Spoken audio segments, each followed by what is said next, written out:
On poursuit avec en Savoie l'inquiétude et la mobilisation d'un collectif d'habitants face à un projet d'extraction de gypse. Cette roche tendre utilisée par exemple dans la fabrication du plâtre ou comme pigment.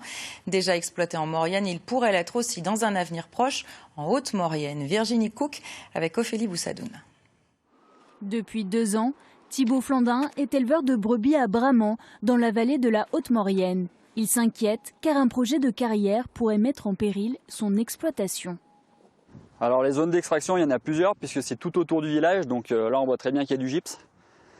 Tout autour du village, on est encerclé de gypse à Bramant. Alors nous, à la limite, ce qui nous pose problème, c'est pas purement les zones d'extraction puisque c'est des endroits qui ne sont pas forcément agricoles. Nous, ce qui nous pose problème, c'est les zones de concassage, les pistes d'accès et tout ça qui va empiéter tous les terrains agricoles. Les terres agricoles de Thibaut pourraient être réquisitionnées par l'État si ce projet de zone spéciale de carrière voit le jour. Il ne pourrait plus alors produire son propre foin pour nourrir ses animaux. Il faut savoir que sur Bramant et la zone de la Haute-Maurienne, il y a quand même 350 hectares de terrains agricoles impactés. Donc nous, on ne va plus pouvoir faire de fourrage, on sera obligé de l'acheter ou on ne sait pas comment on va faire, quoi, clairement.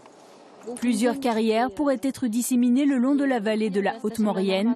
Le gypse servirait à fabriquer du plâtre dans une usine de Chambéry. Ça fait le village du Bourget, la zone de Remblai, l'usine de concassage, la bande porteuse, de nouveau la zone de Remblai. Et on ne peut pas avoir cette butte en face qui devienne une zone de carrière, c'est pas possible.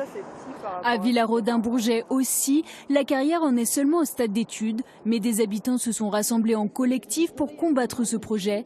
Ils craignent que la carrière dénature encore plus leur vallée. Là, on fait déjà un gros effort pour l'intérêt public avec le Lyon-Turin. Je pense que la vallée de la Maurienne, elle est déjà bien impactée par ce chantier.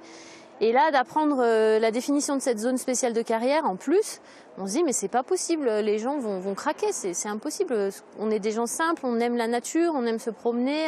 Et là, on se retrouve avec des espaces qui sont grillagés, qui sont défigurés, un bruit de fond que vous entendez, on n'a plus de silence.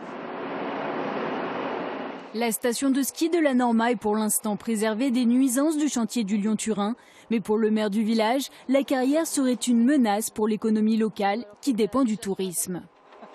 Au-dessus des bâtiments, toute cette forêt-là, c'est toute la zone de gypse. Ça fait tout le tour de la station. Et je suis en colère par rapport à ça. Parce qu'on a investi dans nos vallées, en fin de compte dans la Haute-Maurienne, on a investi surtout pour le tourisme.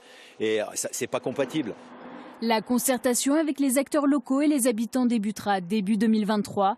À la fin des débats, la préfecture donnera son feu vert ou non au projet de carrière.